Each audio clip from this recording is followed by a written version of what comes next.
Kwarisma na, ipasabot 40. 40 ka adlaw nga mangandam kita.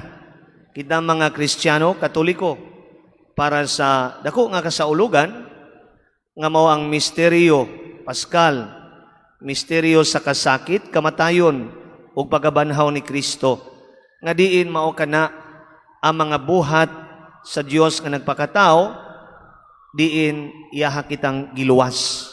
So ang misteryo sa kaluwasan ato nga gipangandaman na ang atong tinguha nga maluwas sa unta kita.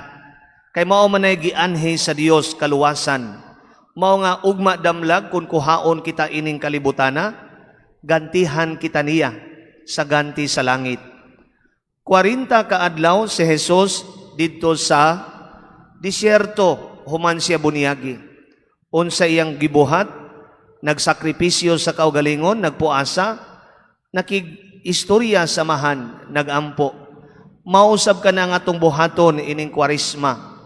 Panahon kini nga mamalandong kita, mamalandong sa atong kaugalingon, sa atong mga buhat, unya magampo kita sa Dios. Unya hinaot nga sa atong mga pagpamalandong, makita nato hain na kita sa atong panaw sa kinabuhi. Basin biya og mitipas na ta sa laing dalan. Dili man ipasabot nga kumo kay sigitag simba naapata sa husto nga dalan. Bisag naapa ka nagsigig simba apan ang atong kinaiya. Ang atong mga pagbati, mga hunahuna na hasubay makanunay sa kabubuton sa Dios. Mamalandong kita. Unya magampo aron sa ingon ang Dios mulamdag kanato. Unya panahon kini di lang sa pagampo, pagpuasa. Disiplina sa kaugalingon. Mao na nga kini karon ang Ash Wednesday, adlaw sa puasa ug abstinensya. Nag-edad 17 o 18 ngadto sa 60. Unya gawas lang sa mga senior citizens kato nagmasakiton ug mabdos, mga nagmabdos, so dili mo exempted mo sa puasa. Apan kita nga baskog naa sa panuigon nga akong gihisgutan, magpuasa, abstinensya. Unsa man ang puasa? Puasa dili lang sa pagkaon, puasa sa mata, sa imong kamot, sa imong bakba, imong dunggan, imong tiil. Unsa ako ipasabot ni ana?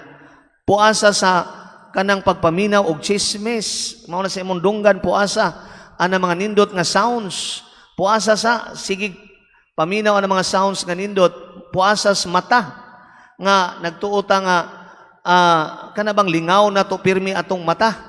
Pinaagi tingali sa mga batan-on kanang internet, no, social media, puasa sa ta. Basa nang unsa ato makalingaw nato, tan-aw na makalingaw sa atong kaugalingon, puasa sa mata. So puasa sa mata, ba kanang siging tabi, siging chismis, unsa diha nya puasa sa kaon kanang ba. So mao ni atong puasahon, mao ni nga sa atong liturhiya di ta kadungog og mga nindot kay mga kanta, puasa sa ta sa dunggan, puasa sa mata, wa tay mga nindot nga decoration ining panahon sa Kwarisma. Pagpuasa, disiplina sa lawas, kay ang atong lawas gusto kay sa mga nindot, mga lami, unya mataligaman ang kagustuhan sa kalag. Mao na nga niining panahon na atong ipatigbabaw ang kagustuhan sa kalag. Mao na nga kanang dihugan o kanang kurusanta sa abo, pahinumdumanta nga tuo sa ebanghelyo, paghinulsol og tuo sa ebanghelyo nga maghinulsol kita. Unya gawas ni ana ang formula number 2, magpili raman ang pari unsay gamiton, kanang moingon nga sa abog kagikan, sa abog ka pauli, mubo ra kayong kinabuhi. Mao na nga dili ta magpatuyang sa tuang kagustuhan ini mga kalibutana, puasahon nato ang atong kaugalingon. Unya giingon ako ang abo, paghinulsol, ipasabot sa karaang panahon sila nga maghinulsol, magbutang og abo. Timaan sa paghinulsol nila, unya kanang sakiton ang ilang kaugalingon, katul kay nang naiabo, ibutang sa o. Mao na nga, kamusad inig butang na mo sa abo sa inyong agtang, ang kuan man na, ang katong ashes na from, kanang cross nga gisunog kagahapon, mao nay ibutang sa inyong agtang. Kanus man ipapason, Bishop, hangtod kanus ka nga makaagwanta. Kay part na siya sa imuhang kanang pagsakripisyo. Sakripisyo na nga naay abo kay wa ka maanad.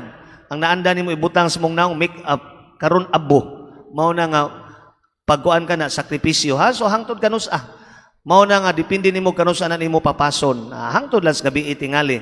Basta kay the whole day you wear that ashes na nga nagtimaan sa imong sa cross nga apil ka, no? Ining atong panahon sa Kwaresma sa mga religious practices ni sugod na ka. But I hope nga di lang kutob sa unsay gibansay, lahus sa kasing-kasing nga magtandog kini kanato kay ang panahon sa Kwaresma a time of prayer and repentance, renewal. Mao na nga ang atong paghinulsol maghatod gyud sa pagbag-os kinabuhi. Mao na nga time also of almsgiving kining Kwaresma. Nga ang atong pagbag-o, di lang atong kaugalingon mo atong tagaan, ug pagtagad, hasta sang uban, kanang imong na-save, kay nagpuasa ka, itabang atos nang ginahanglan. Kaysa naanda na to, ang ato lang kaugalingon, atong tanawon. Dili ni makaluwas nato kung kita-kita lang, ato lang kaugalingon. Tanawon sa nato, ang panginahanglan sa uban. Kay mao kini ang kagustuhan sa Dios nga mopanaw kita, isip sinuduhanong simbahan, nga magkuyog kita sa pagpanglakaw, naa ang panaghiusa, pagtinabangay, maglakaw kita sa dalan ni Kristo, dalan paingon sa kaluwasan. Karon mosunod dayon ang pagbadlis sa abo. Dunay linya duha dinhi sa tunga niya sa